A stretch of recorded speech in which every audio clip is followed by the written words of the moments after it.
The result? Justin Trudeau is elected Prime Minister of Canada. October 19th, 2015, election night in Canada. Dissatisfied with the direction of the country, record numbers of Canadians came out to vote. The result? Justin Trudeau is elected Prime Minister of Canada.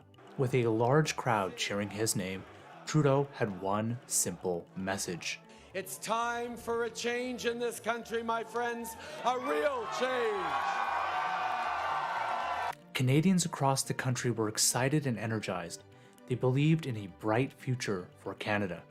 The government would build more homes, make life more affordable, and usher Canada into a golden age.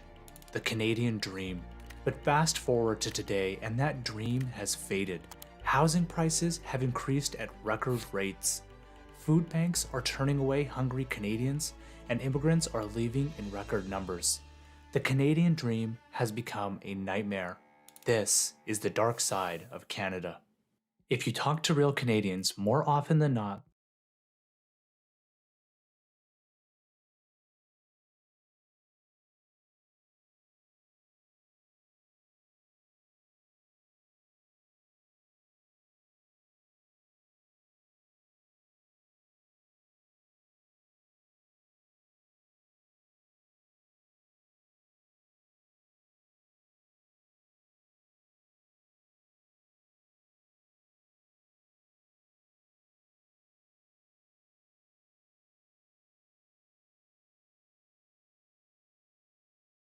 October 19th, 2015, election night in Canada. Dissatisfied with the direction of the country, record numbers of Canadians came out to vote. The result? Justin Trudeau is elected Prime Minister of Canada. With a large crowd cheering his name, Trudeau had one simple message. It's time for a change in this country, my friends, a real change. Canadians across the country were excited and energized. They believed in a bright future for Canada. The government would build more homes, make life more affordable, and usher Canada into a golden age. The Canadian dream. But fast forward to today, and that dream has faded. Housing prices have increased at record rates. Food banks are turning away hungry Canadians, and immigrants are leaving in record numbers. The Canadian dream has become a nightmare. This is the dark side of Canada. If you talk to real Canadians, more often than not, they will tell you how hopeless they feel about their future. They'll share how when growing up, they dreamed of a life raising a family in a comfortable home and in a safe neighborhood. But with home prices soaring, this dream has become a fantasy. To buy the average home in Canada, a family needs to earn $170,000 per year. And in Vancouver, that number jumps dramatically to $360,000 per year. Compare this to the median family income of $70,000, and it becomes clear that it is nearly impossible to buy a home in Canada. Most Canadians who don't own a home have given up and don't see it as remotely possible in their lifetime. The sad part about this? Canada's housing wasn't always this expensive. In fact, home ownership was possible for almost everyone. But in the last few decades, housing prices have increased so much faster than wages that it has forced citizens to abandon the hope of home ownership. Even if you can afford a home, you aren't getting very much. Take Vancouver for example. The average home here is nearly $2 million, and it looks like this. Who wants to spend nearly $2 million on a small home like this when you can get a mansion in places like Austin for the same amount? Now, not everyone wants to buy a home, and many are perfectly fine renting. But renting is just as hard as buying a home. Due to years of underbuilding, NIMBYism, population growth, and government red tape, the supply of rental units is far outweighed by demand. Across Canada, rental vacancy sits at an all-time low of 1.5%. This means people are fighting to find a place to live. Each application for an apartment is met with hundreds of competing applications, and renters are left feeling hopeless. It's getting to the point where you can choose to keep a roof over your head, or you can choose to keep the lights on and eat, but you can't do both. The low levels of vacancy are leading to skyrocketing prices. Landlords realize that renters have few options, and therefore they continue to raise rents to extract maximum value. our landlord increased our rent by $7,000 per month. The outcome? Rents continue to rise uncontrollably and will do so for years to come. For example, the average one-bedroom apartment in Toronto and Vancouver is nearly $3,000. After taxes and rent, Canadians barely have enough money to make ends meet. People are skipping meals, taking up multiple jobs, living in their cars, and more. Debt has become an absolute necessity to make ends meet, and Canada now has the third highest household debt to GDP ratio on Earth.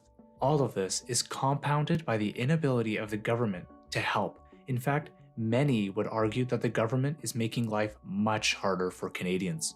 The problem with housing affordability is a combination of federal and local government policies and inaction.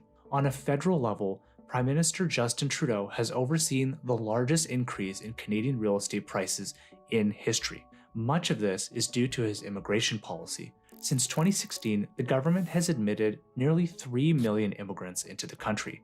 That is a record and 40% higher per year in the last few decades. To make matters worse, there are over 1 million foreign students in the country. By increasing the population so significantly in such a short period of time, the government has squeezed an already underbuilt housing market. It is simple economics. Increasing demand without increasing supply causes prices to go up. Furthermore, most immigrants are looking for entry-level homes and apartments, placing a disproportionate amount of pressure on average and young Canadians who are looking for a starter property. For example, many students at UBC can no longer find housing and now live in vans and parking lots to survive. I have to wait, I guess, more than a year to get a housing on campus in UBC. One student even flies from a different city because it's cheaper than rent. Rooming houses are also commonplace across the country, where landlords squeeze 5 students into one bedroom to maximize profits. Immigration isn't the only reason for rising prices though, and it's easy for folks to point the finger, but Canada has underinvested in housing for decades. In fact, CIBC estimates that Canada needs 5 million more homes by 2030 to achieve affordability targets. Developers agree this is impossible. Of course, you can't flick the switch overnight to build homes, and in Canada, local governments have shown an unwillingness to invest in housing. For one, citizens who own homes are often against development, as it would lower the value of their properties. Permit approvals are hard to get, and NIMBYism challenges most large developments. Elected officials know this, and therefore don't push hard for housing to avoid losing an election. Furthermore, each city and province levies a multitude of taxes that drive the cost and timeline for development. In some cities, this can add over 20% to the cost of a home, and this cost is directly passed on to consumers by developers. A part of the reason taxes and red tape continue to increase is the government is growing faster than the population. From 2020 to 2023, the BC government grew by 23%. Compare this to the private sector, which grew by only 1%. This explosive job growth requires more taxes. A similar pattern can be seen in the federal government, which has added nearly $20 billion a year in costs since 2015. And the final nail in the coffin for housing affordability? Foreign investment. Canada is an extremely attractive and safe place to invest your money, but it also happens to be one of the easiest places in the OECD to launder money. Another bombshell in the ongoing money laundering scandal in BC. A report commissioned by the government agreed and concluded that significant amounts of black market money was buying and selling properties in Canada, especially Vancouver and Toronto. But what has the government done to stop this? Nothing. Money laundering is just as easy as ever. Now, housing is just one component of this nightmare. What about everyday costs Canadians face? Canada saw food prices rise by over 10% since 2022, leading nearly 2 million Canadians to visit food banks in March of 2023, a record high and double the 2019 levels. One of the reasons Canadian food prices are so high is the lack of competition. But grocery chain profits are not the reason for food inflation. A handful of companies own nearly 80% market share. The government has historically done nothing to prevent food industry consolidation, which has led to a highly concentrated market that is able to extract maximum profits.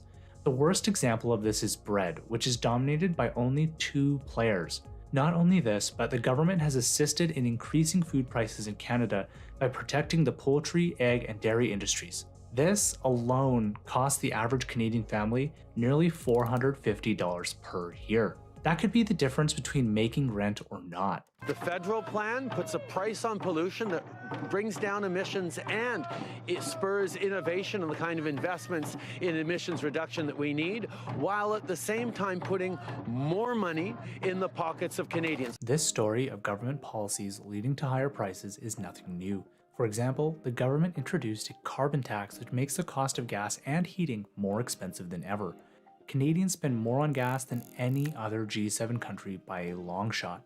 The carbon tax has been met with significant pushback from citizens and politicians. In fact, Liberal MPs have spoken out against the carbon tax as the number of complaints from constituents has risen dramatically. This came to a head in the Atlantic provinces when citizens could no longer bear the cost of the carbon tax given the use of expensive and very dirty fuel oil. The Liberal government conceded and dropped the tax in an effort to not lose support. Recently, the government has pushed the narrative that most citizens are better off in spite of carbon taxes due to rebates. However, the parliamentary budget officer clarified and said that citizens are worse off if you include the economic implications. But this isn't just limited to carbon taxes. Canadians experience higher prices across multiple industries because of the government. The most glaring example is telecommunications. Hey, here's a quick question. Are we paying too much for cell phone and internet bills here in Canada? Absolutely. The Canadian wireless market is the most expensive in the world, 7 times more expensive than Australia and 1,000 times more expensive than Finland. The craziest part is that the 4th largest player, Shaw, was recently acquired by the largest player in the country, Rogers, and the government did nothing to stop it. In most countries, such a deal would most likely be stopped or delayed. But in Canada, major corporations have extreme influence and often get away with these anti-competitive transactions. Banking is similar. There is no competition nor options for consumers. To start up a bank is nearly impossible in Canada due to tight regulatory controls that favor large entities. This has led to Canadians paying some of the highest banking fees in the developed world. It is estimated that Canadians pay $250 more per year on banking fees than peers in the UK and Australia. Why? No competition. Now, I could list a million more examples, but the conclusion is the same.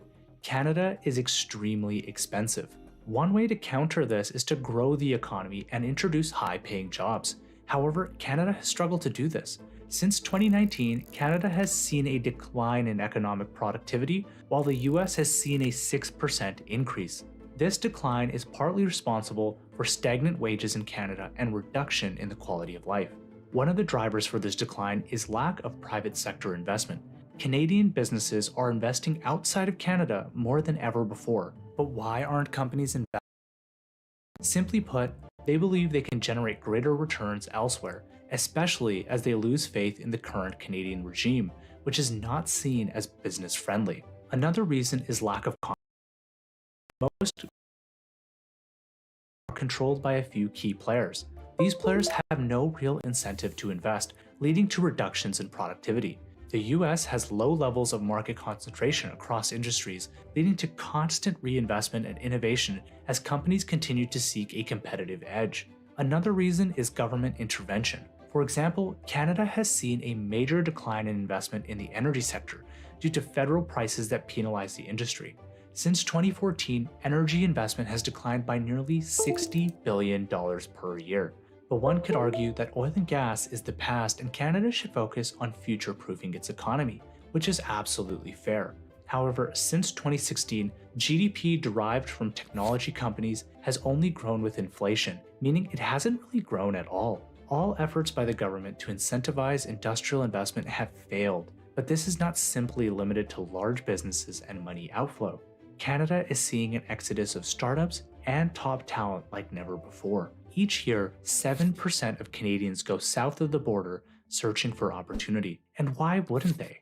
Jobs pay more, cost of living is lower, and the US is much more dynamic. The loser in this scenario is not the government, but hard-working Canadians whose lives continue to become more difficult. As productivity continues to decline, the central bank will have less leeway to maintain lower interest rates, further challenging cost of living. Overall, the outlook does not look great.